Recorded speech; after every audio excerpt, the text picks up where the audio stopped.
Satu, dua, tiga. Aku ni ada 300 je. Family aku dah lah besar. Makanan kat luar untuk berbuka pun mahal-mahal semua. Korang tak payah nak risau lah pasal benda ni kan.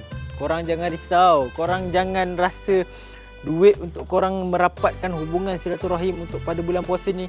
Korang jangan risau. InsyaAllah dengan niat yang ikhlas, hati yang ikhlas, Allah akan bayar lebih daripada itu. Bukan daripada segi duit sahaja, mungkin daripada segi benda lain.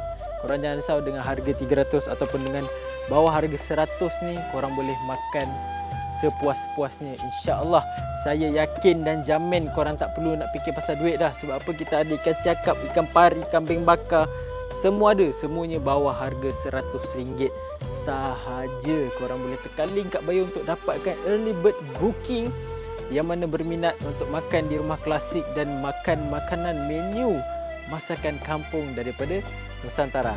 Korang jangan sesekali cakap, "Wush, ruginya aku." Kalau korang cakap macam tu, korang bagi tahu kita orang apa yang korang rugi makan kat sini. Alright, kita akan jumpa dekat Nusantara. Korang jangan lupa booking early bird. Dekat sini kita ada banyak lagi makanan yang kita ada. Tekan link kat bio untuk korang booking sekarang. Assalamualaikum. Bye-bye.